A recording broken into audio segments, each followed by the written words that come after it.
So welcome everybody. For those of you who don't know me, my name is Kathy Nelson. I'm the CEO and founder of the Photo Managers. And every month we do what we call career advice from a pro. And I ask the same 5 questions. We now have them all up on YouTube, so you can go back and listen to different ones. And for me, the more I do this, the more I love it, because by asking the same 5 questions and by interviewing different members, it's just the diverse background that people come to the field of becoming photo managers, photo organizers. The passion that they bring, the skills that they bring is different from night to day, right? There's just so many different people. And so Isabel dropped a note where you can catch past interviews on YouTube. We finally figured out to use YouTube. We've been doing this for a long time. So we just hadn't put anything up on YouTube. So I am thrilled to introduce you, as I mentioned, for those of you that came on early, Haleh, who I've known now for many years. And I just said to her at the beginning of the call, Haleh, gosh, are you going to talk about how you went from day one to where you are now, which is just this incredible story, and what is the secret of that? But before we jump into that, Haleh, why don't you introduce yourself? Tell us a little bit about you, who you are, your background, which is a fascinating background culturally in terms of, your passion for photos and where that came from, and then a little bit about how you found the Photo Managers. Yeah, thank you so much for having me, Kathy. And hi, everyone. It's really great to see all your faces. My name is Haleh, and I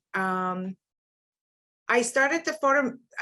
This journey began for me when I realized I was working with a life coach in 2015, and we kept digging deeper and deeper into what it is that I love to do, and it was making photo books and photo gifts in general for family.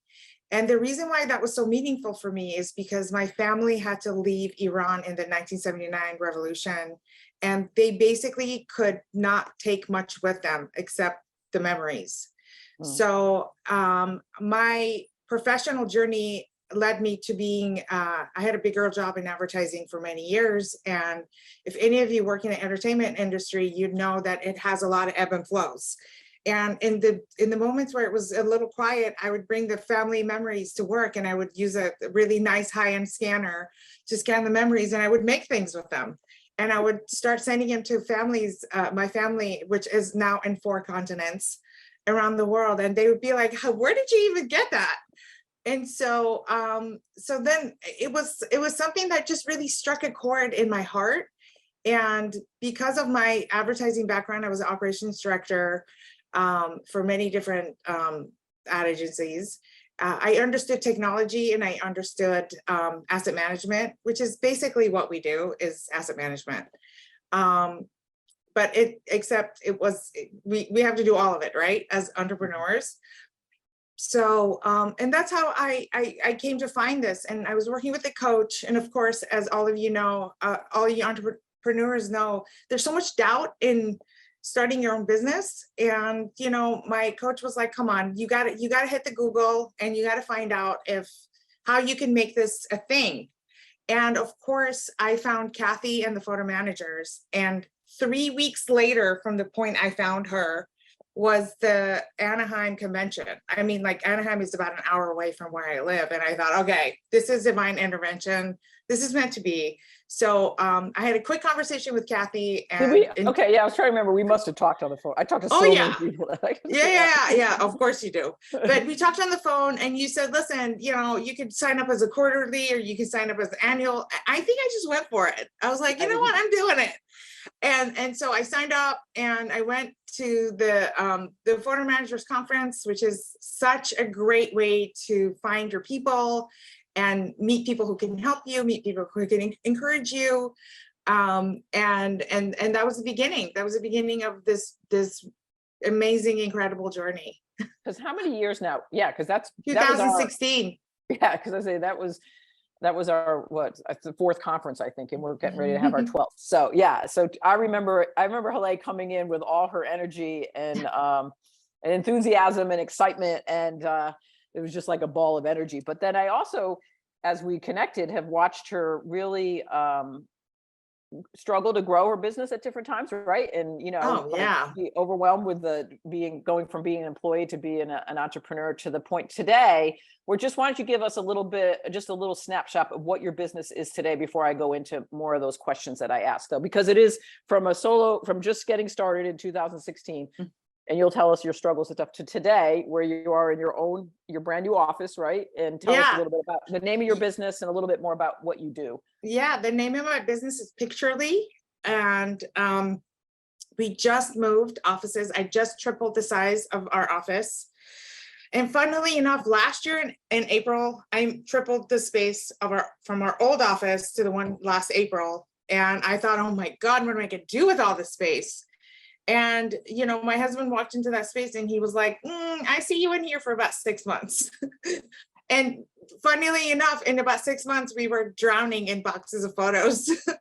and I wasn't financially, I wasn't at a point where I felt comfortable upgrading, but we just upgraded and we signed a 5-year lease. So we're here to stay. And it has been a journey, as an entrepreneur. Again, you go through so many questions and doubts. So really connecting with your gut and connecting with your people that can help you and encouraging you, surrounding yourself with people who really truly believe in you and want to encourage you to move forward is the key. And also to help you, like teach you and help you and connect you with those who can do the same. So, and Kathy, you're definitely one of those people, as is Peter, who's on this call as well. Yes, the community itself is amazing, right? So my first question I always ask then is, tell us what advice would you give to somebody just getting started? Which in some ways you're giving that, and some people may be on this call thinking, office space and employees, I'm not ready to do that. And I'm sure when you first started, either you weren't thinking, down to that potential, right? So tell us, what advice do you give to people who say, well, how do I get started? What do I do? Yeah. How do you get started? Well, for me, I had a vision, which was way bigger than what I could start doing at the time. And my vision was that I don't want to do all the things that requires doing this business. I don't want to be the scanner and the digital photo organizer, and I don't want to be all that, but you have to be all that in the beginning. So my advice is to do the thing that you feel the most comfortable and stretch yourself to a point where you feel like someone has punched you in the gut, because that's the stretch.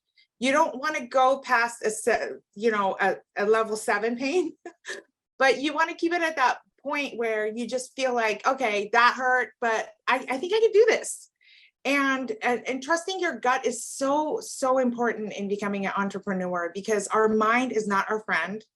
Our mind is going to trick us into so many doubts.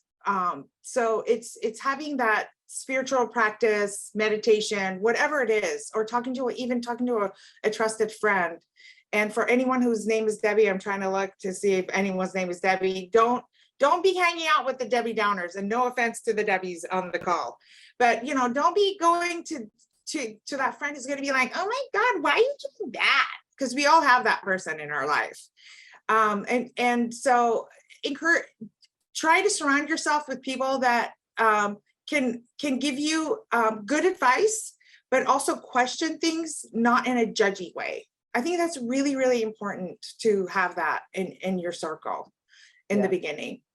Yeah, if you listen to those people, I always love, there's a story I always just remember going to meet with an attorney when I had this, because we are having our 14th year anniversary. So somewhere in that process, probably, I remember I had this idea about this organization and knew there was and I went to an attorney and she was like, you should become, I think she wanted me to become a life coach or something. You should, if you want to help people start businesses and do things, and I remember I left there so discouraged. And then I got a call from a client, actually it was for the Special Olympics at school, hiring me to make a photo book of their Special Olympics teams in that school. And I had done it for free up till in the past. And I said, well, I'm now charging. And he said, okay, that's fine. Whatever how much you charge. I don't remember what I said. I remember it felt like it was a sign from the universe, like, okay, don't trust the naysayers, including the attorney that's telling you that this is not a good business idea, right? And that's and you know what? Those people are necessary for us to go, okay, good to know. I call those things good to knows. Like, oh, it's good to know that you can't be that friend for me on this journey, you know, or you can't be that advisor for me on this particular journey. It's not that, I mean, it's, a lot of times it could be our, you know, partners in life that just don't see that for us. And that part is really, I was lucky that my partner could see this for me. But you know, we just have to surround ourselves with people who are our people and who can encourage us in a constructive manner. All right, so now some practical questions for you. How did you find your clients? How did you find your early clients, and then how are you finding the clients now that are allowing you to be in a space and hire employees and things like that? Yeah. So I'm lucky enough that it's easy for me to talk to people. So I'm an extrovert, and I use that to my benefit. And so in the beginning, I think it was actually your advice. You're like, tell everybody what you do. So in my first coaching class, I was like, okay, so this is the idea that I'm coming up with. I don't know, you know, and one of the ladies in my coaching class said, you know, my children have a godmother and she really needs help. And she was my very first client. She was actually, to date, she's still my largest client ever. I mean, I went into her house and she had, I think, about 30,000 loose photos that was just spread out in her ginormous dining room table and many other tables surrounding her dining room with all her cats and dogs and ashtrays. Yeah, it was something. So, I mean, and the universe was like, oh, you want to do this? Here you go. Here's a huge, you know, one thing I just want to say for a minute, that when I say tell everybody, but what I liked about the way you said that is you said, I have this idea and I'm thinking about something. A lot of times when people ask my advice, I say, ask your family and friends what they think about this, positioning it the way that you did. Not, I'm going to start this business, what do you think? But more, I have this idea, because people want to help people, right? So the person who then said, I know somebody. If they're your people. Yeah, if you put it out in a way that allows people to feel like they're benefiting you, then I think people get excited about that. Which is a little different than approaching people like, will you become my first client kind of approach, right? It's just, so that sounds like a crazy client though, with ashtrays and dog hair and all that. I can imagine cleaning those photos before you scan them would have been. Yeah, I mean, that particular client ended up that she didn't really want me to organize her photos. She wanted us to mainly scrapbook with her. But you know, she was willing to pay our rate, and you know, funnily enough, out the gate, I got this client, and then I had Jaguar Land Rover hiring me as their global operations director, which I couldn't say no to.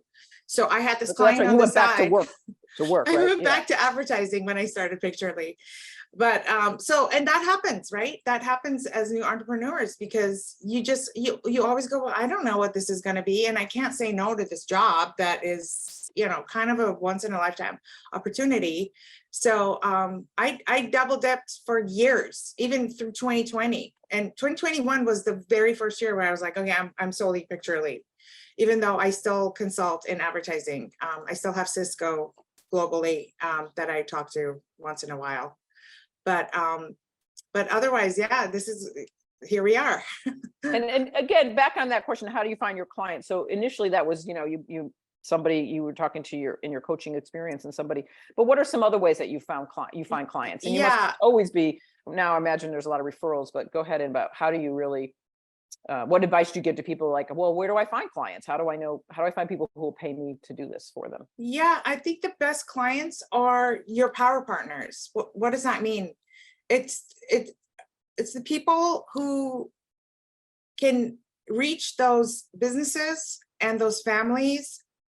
They're in their homes, like home organizers it's a great source. And even framing stores, you know, that's a great source.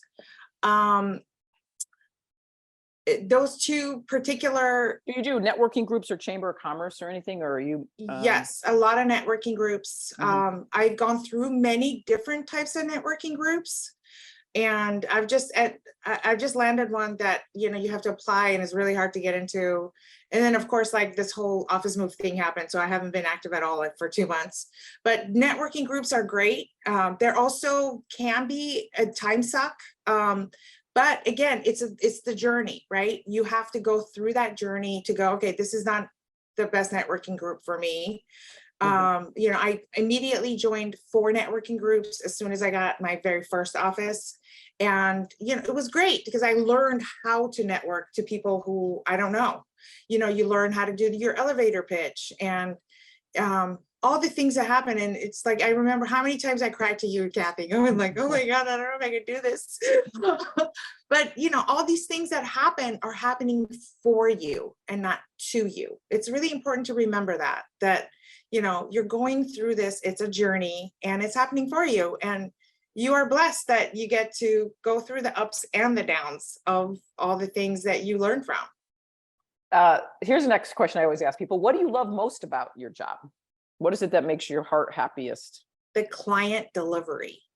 Ah, that sounds good. Tell us, what is that like? Best. Yes. And they're like, oh my God, what? You know, they're every single one. I mean, we sort of explain it and we have some pictures that we could show. And they're like, oh, that sounds amazing. Like, but they're always like, really? You can give me an entire library that is dated, renamed, and it can, you know, I can put it on any platform and it could come out, you know, the dates come out correct. Okay, we'll see about that. You know, there's always a little doubt, but it's the client delivery. They just love it. They love getting their boxes, the beautiful things all organized and curated. We are really heavily into curation. So we curate everything before we scan. So, and that's just it's like, you know, I decided early on that I don't want to necessarily scan everything that we get from the client. I tell them 10 to 20%. Some people love that I say that, and some people fall off their chair and they go, absolutely not, you're scanning 90%. And then, right. So, you know, and that's fine. When you're explaining to them the value of the curation, how do you, if I came to you and I said, oh, look, Haleh, I have, you know, my lifetime of family photos, you know, I have like 25 albums, I've got, you know, this bin of photos I haven't done anything with and things. What's the language that you use to help people understand the value of curation? You know, it's talking about you know, you go to Hawaii or on any trip and you're like, oh my God, the sky, oh, the ocean, and, you know, click, click, click, click, click, 75 selfies. And, you know, you need to curate that. It's like, it's too much noise in your collection. You need to take out the noise. And I always encourage my clients to, through the lens of, if this was your great grandchild, what would you want to leave to them? And if they don't have a great grandchild, because I do have clients who are they're not spoused and they don't have children, but I say, you know, encourage them to find out, how do they want to enjoy their memories? A lot of the times, the people who are actually not spoused or have children, they are the ones who are like, I only want 10%. So please curate. But it's the ones with kids who want to keep it all, but it's like, you know, it's just too much, you know. It's I mean, we just picked up 37 boxes from a client. I actually had to hire a delivery service for the first time because it wouldn't fit in our van.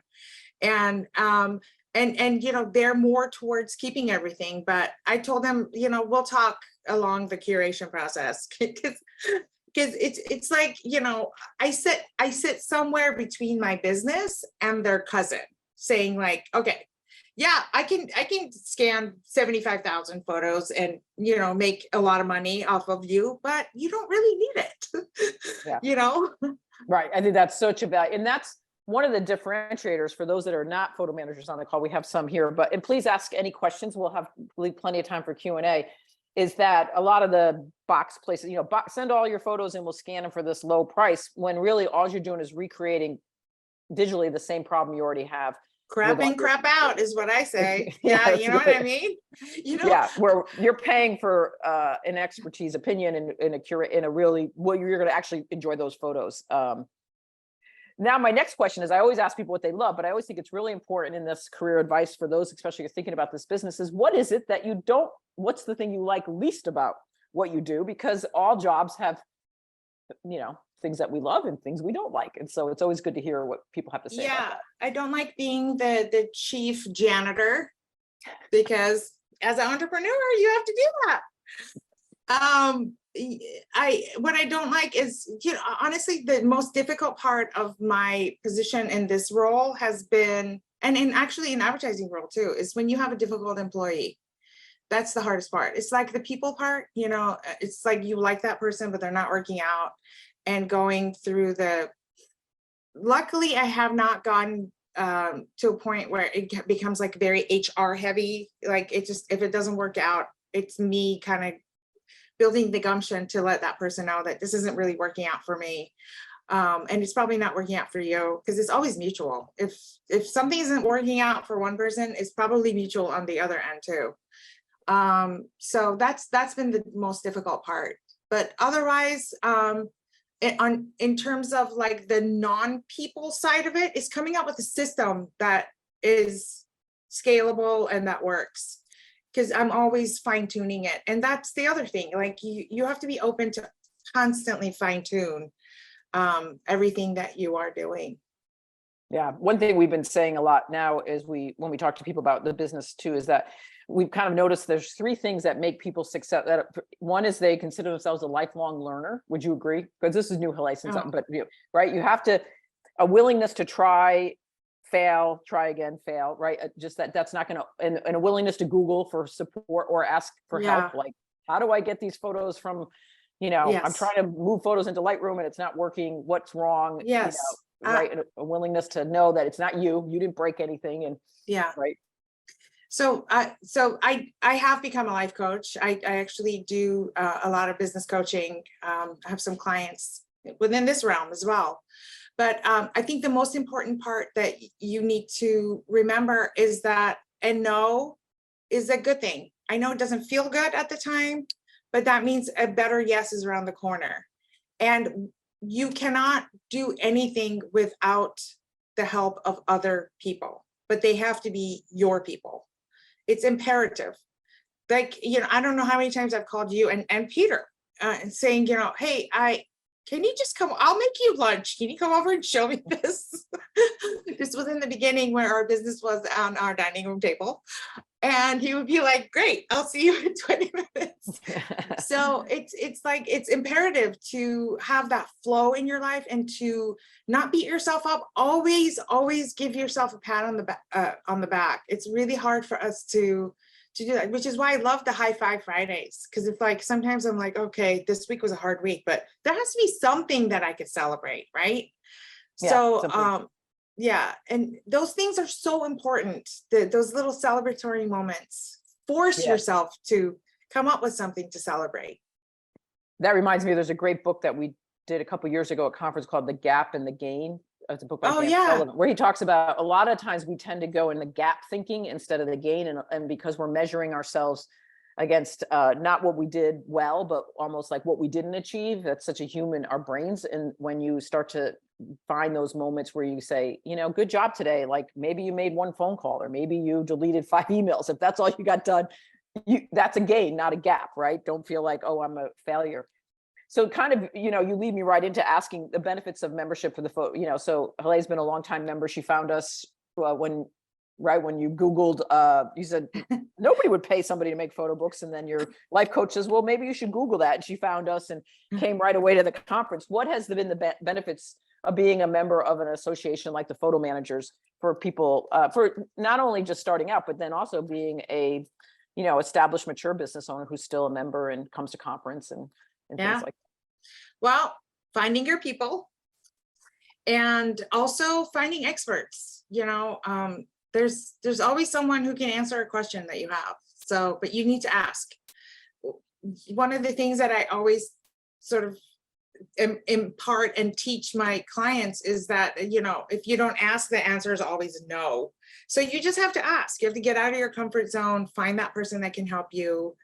And it's such a great, wonderful community that so many people with so many different backgrounds and expertise willing to help.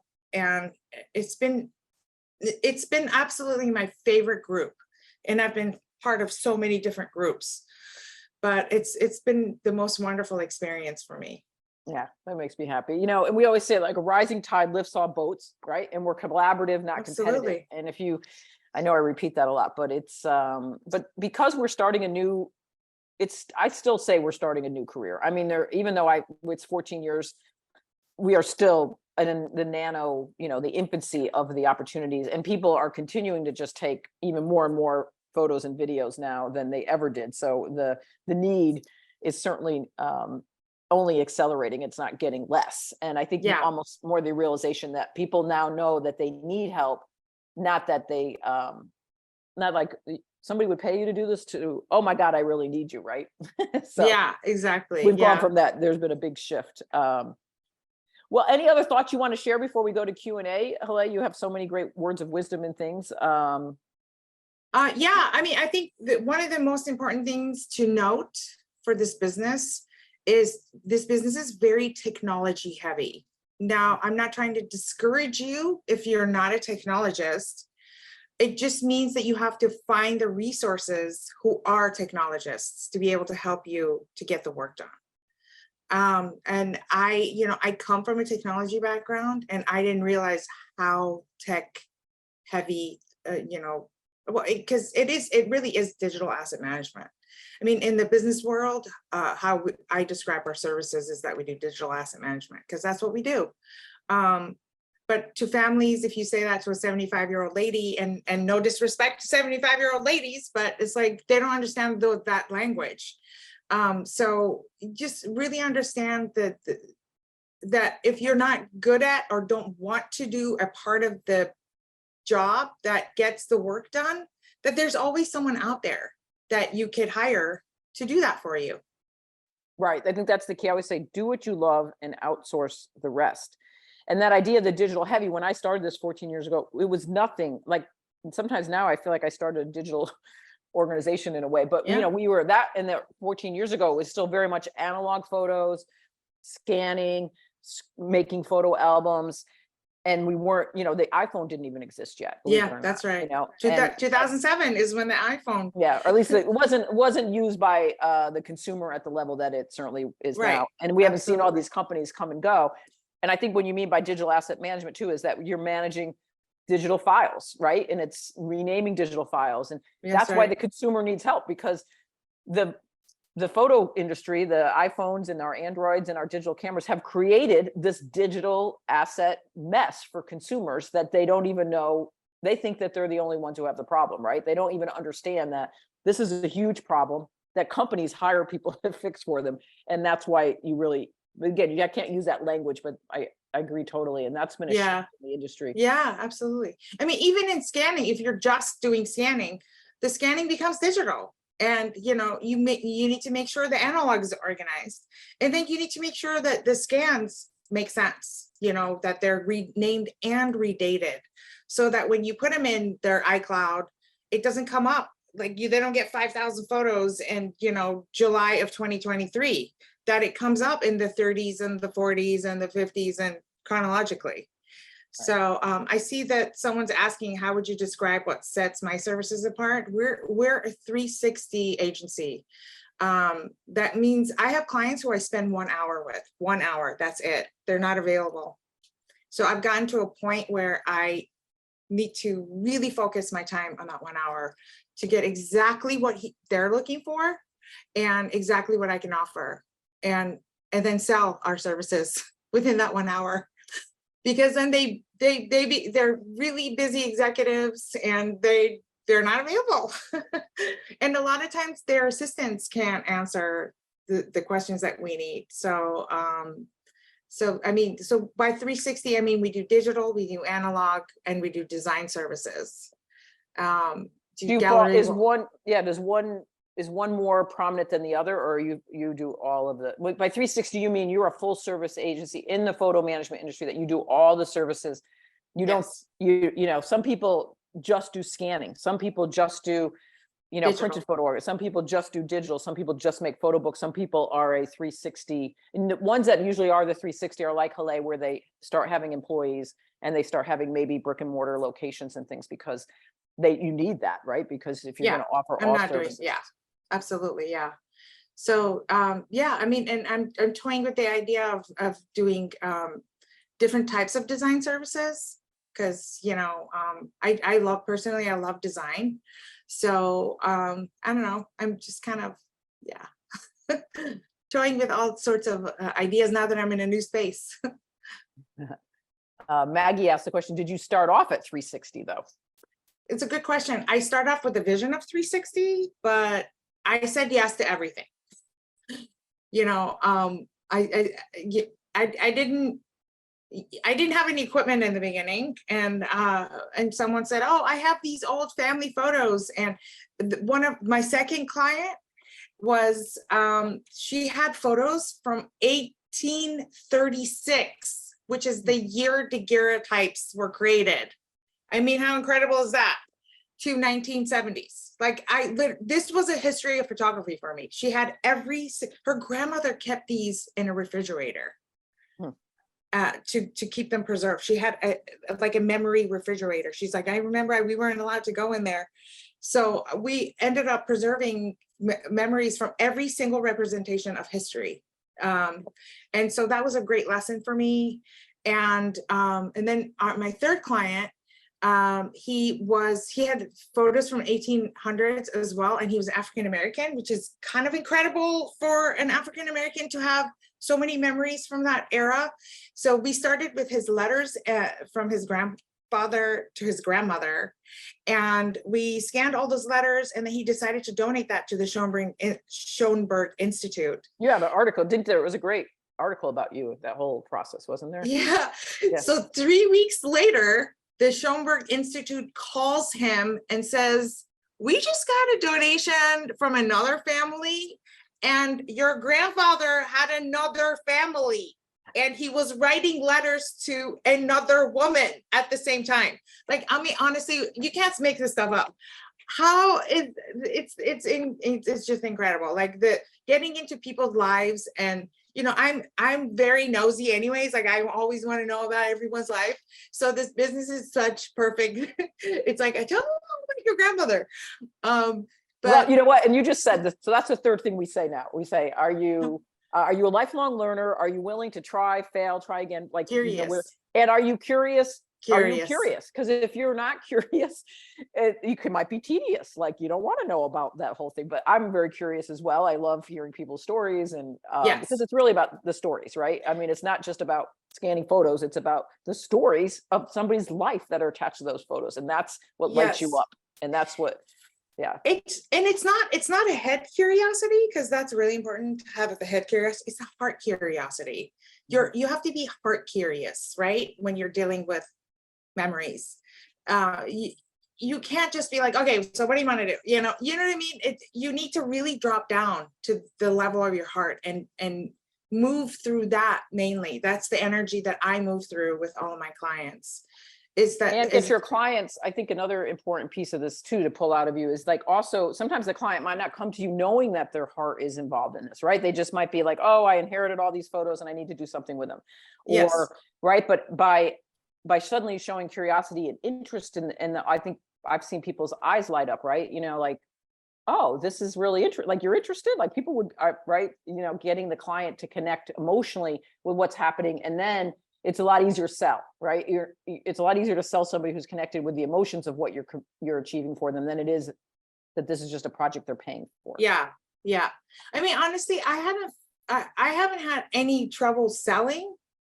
I mean, I got an extremely wealthy client who I thought, oh, they're definitely going to pay me my rate.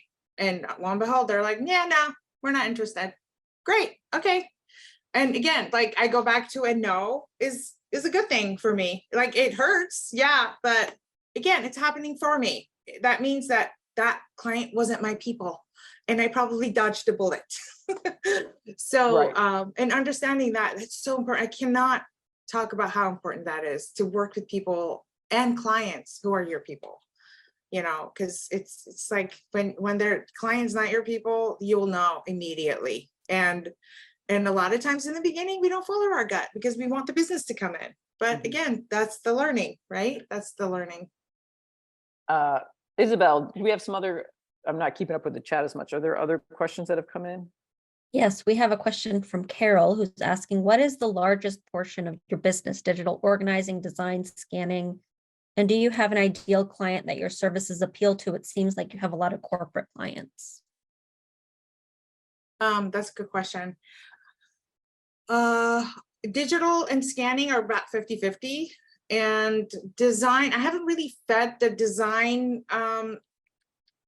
We do a lot of design, but it's a small portion of the business still, because I'm actually just finished the job description of hiring designers for the business, because I want to start working with some really good designers. So that's going to be sort of this year and moving forward. But and then my corporate client, I actually, by the grace of God, I got one of the largest fashion brands that no one has ever heard of last year. They're $1 billion brand called Chrome Hearts. And that also came through networking. And they wanted me to curate 33 years of their incredible history of photography so that they can make a photo book with a company called Asoline, which is, there's pretty much 3 companies that do these amazing fashion iconic books, and Asoline is one of them, Toshin is another.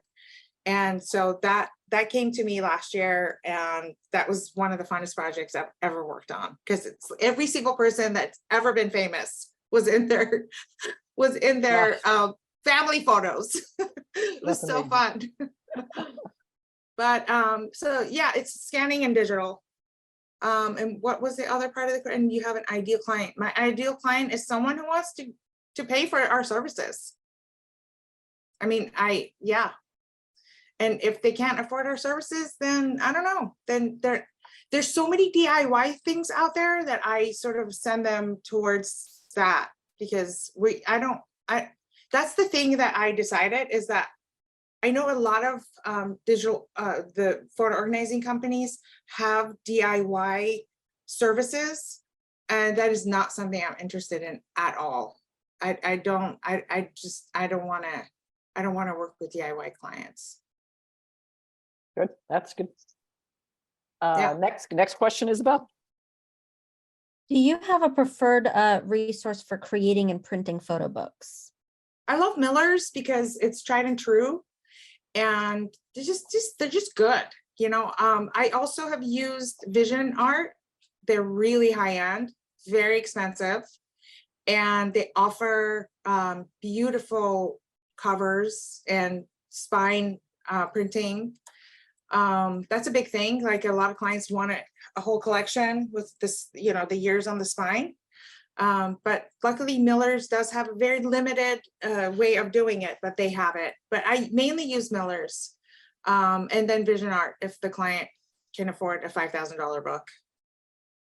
And for those of you who don't know, Miller's is a B2B company. We have a relationship with them. A lot of professional photographers use them. So they are a company that prints for professional photographers, photo managers and things. So it's high end, different levels of things. And then you upsell your books, right? You charge Absolutely. more. Yeah, you don't. Absolutely. Yeah, it's white labeled. It doesn't come with the Miller's branding. It's your brand on the books. Yeah, and absolutely. All right, next question. How do you balance between learning new skills and tech, which is a constant in business, and nurturing new business, marketing, and managing your team? Yeah, that's all I do. I don't do the work. That's all I do, is I learn and I teach and I manage and I network. Because in the beginning I was like, well, if I hire employees, what am I gonna do? So funny. When you have a business and there's so much coming at you that, yeah, that's literally all I do. I don't do the digital organizing. I don't do the analog organizing. I don't do the scanning at all. I don't do any of that. And so you hire employees to do that. And when you mentioned setting up your systems and your operations, I would imagine that's the part that you have to focus on too, is like, how do you teach a duplicatable process, right? Yes. You have your process that you've developed over the years that then your employees come in and use that. They don't just come in and you say, oh, start scanning, right? You teach Right. them a scanning That's process, right? That's right. Yeah, that's right. And can you share a little bit about your pricing in the beginning and how it's evolved to now? Believe it or not, my pricing is still the same because I went in really high. I went in so high that when I would tell people my pricing, it was like a giant, way more than 7 punch in the gut. I mean, talk about a stretch, because I just, I only wanted to attract those clients who could pay for my services. And I was pretty clear on that because I knew I could always go back to advertising and make good money. And so my pricing hasn't changed that much. I've upped my scanning pricing, but I have not upped I've upped my hourly pricing in terms of working with clients, because I realize that either if a client comes to the studio or if we go to their house, that is a lot of time that is very focused. So we charged 1.5 times our normal rate in working with clients.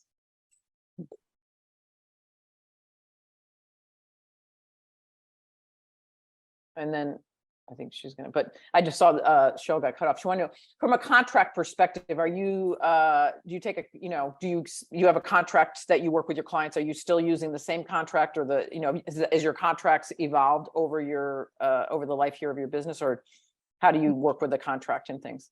My contract, I don't touch anything until I have a signed contract. I don't go to their house until I have a signed contract. And my contract is constantly evolving. The more questions that clients have, they're more like, I need to add that clause in my contract so I can be like, and this is the clause. And one of the things I recently changed was I gather either a banking information or credit card information, because I am done with going after invoicing, having clients pay my invoices. It's not that I've only had one client that has been not paying their invoice. And it's like, and I knew in my gut that she's not my people. So there you go. But you just want the contract to protect you and the client. So there's a really great, I think it was a breakout from last conference on the photo organizer who's a lawyer, or used to be a lawyer. Oh yeah, Allison Friedman. Yes, Allison yes. Friedman, great breakout. If you need to know about your contract and how to do a contract, or you know what, the thing is, when you start your own business, it's hiring a lawyer is cost of doing business. So, I mean, really making a monetary investment is just cost of doing business. So Lillian said, speaking of payments, do you start work with a deposit? when I have their banking information, I just send them an email and I say, this is what we're going to charge you today. And I just charge them. I do, in my contract, I still say I need a 50% deposit, but so many times I'm like, I need to make an assessment of what they have, and I can't do that at their house. Right. So you need to understand the different phases, and there's essentially 4 phases that all the clients are. You meet with there's a consult, right? That I highly recommend you doing, like about 20 minutes to understand what their goals are. Do you charge for that? Do you charge for the consult? Yeah, it's complimentary. Yeah, it's complimentary. I mean, and with Chrome Hearts, I met with them for 30 hours. I can, but I knew that was a huge job. Like, you're not going to be like, oh, I'm going to charge you coming to you. It doesn't work that way. But I just want to make a point though, for you, Haleh, because you're charging at that higher end, but for somebody that's maybe charging at a lower end, you may want to charge for your consult. There's 2 different, but go ahead. You don't. So there's 4 phases. So let's go. So you have your consult. The consult is when, you're going to get better and better at it too, with the consult. But the consult is always complimentary for me. And there's a lot of people who are like, yeah, no, I can't afford you right now. Great. I mean, like that's what the consult is for. And then there's a discovery session that we absolutely charge for. And we charge heavily for that because we're going to the clients. Because a lot of times they don't know how to even bring 40 boxes to us, you know? So we are still going to the client. And if anyone knows Los Angeles, you know that this place is really traffic heavy. So we charge for that. And then after that is the assessment, right? So then you bring it in and you open up all the boxes and you kind of have to go through every single thing and you go, you have X amount of reels or X amount of photos in albums. And then you need to separate the albums, like these are the super sticky albums and these, and everything has an hour, right? If it's a super sticky album, it's about 3 hours. And so you do a spreadsheet essentially of how long you think things are going to take. And that's the assessment. Some people go and literally count every single photo in every single album.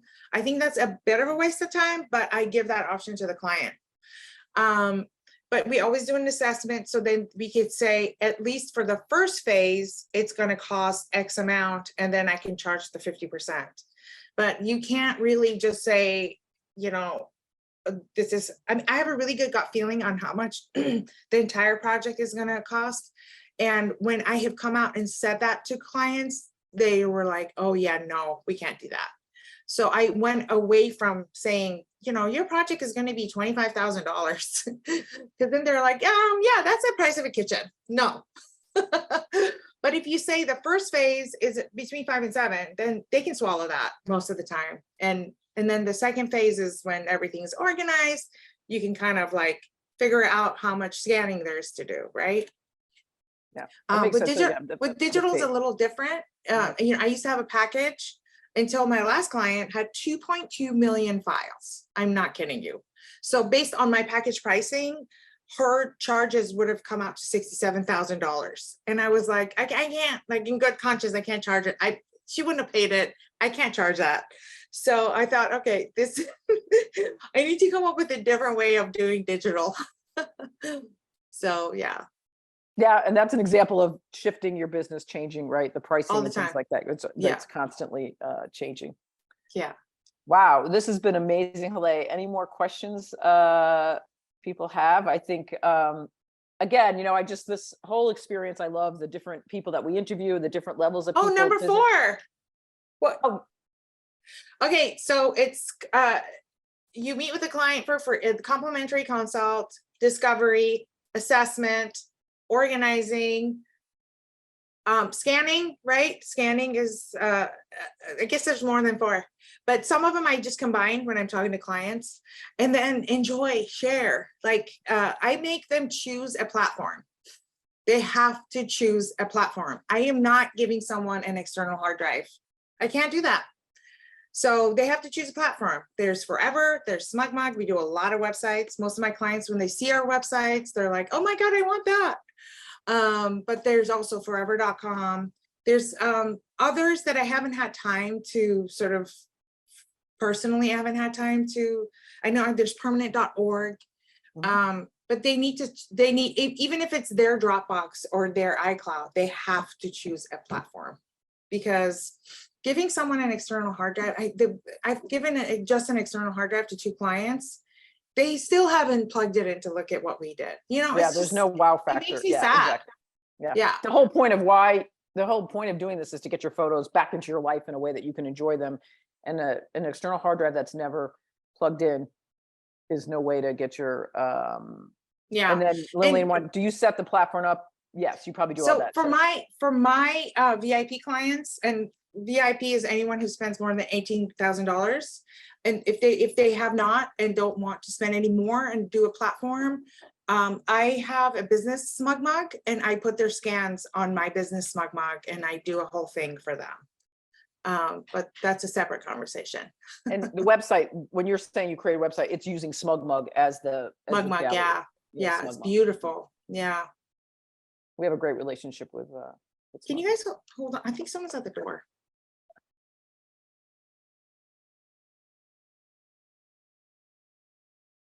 Yep. No, you're back on. You're still on mute. You're still on mute. But how do you? There must be a way. Can we unmute you? I don't know if we can. Oh, there you here go. we go. That technology. Oh my gosh, I know. Moderator. Okay, we got that, Susan. Thank you. Well, all right, Haleh, this has been fascinating. For those of you who are thinking about starting a business and joining the Photo Managers, we'd love to welcome you this month during our 2-week anniversary sale. We actually have everybody gets a copy of my best-selling book, a business roadmap to becoming a photo manager, which has lots of handouts and things you can download. And then also we're putting people into a drawing to win either a Nick's Play digital photo frame or a series of classes from our conference. So we'd love to welcome you. Or if you still need time to think about it, we understand that as well. It definitely takes time, right? Haleh jumped right in, but some people take their time. But we're here for you, and we do an annual conference. We have Profitability Live coming up in November where we talk all about pricing. That's a big issue for people. A lot of people need to understand pricing, and it's ever evolving, just like this business, right? Your pricing, I'm sure, has evolved, Haleh, over time. Even though you said you haven't changed your pricing, but I love your confidence. I remember that about you from the beginning, and that maybe that LA advertising background where you just set your price. You knew what your worth, your value was. And probably because you also come out of digital asset management from the advertising. So you saw the dollars that people spend. And so I love that about it, because you've set yourself up and you're doing wonderful work for people. Yeah. So. And just remember, you guys are experts. They're not, the people you're working with, they're hiring you as the expert. So show up as that, show up for yourself as the expert, and just know that there's so much you don't know, and that's okay. There's so much I don't know still, and that's right. okay. You're the expert, and the good news is you don't have to be you're definitely an expert above what they are, and you know where to go by being a member of the photo, where you can get the information and help when you need it. Yeah, like Haleh said, you called Peter, came over and had coffee.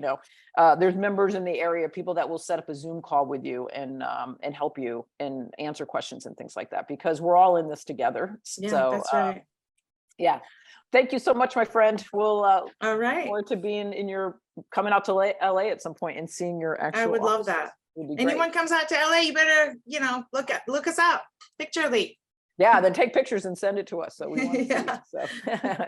All right, thanks, Haleh. Take care, everybody. Thank you so much for having me. Thank you. All right, bye-bye. Bye.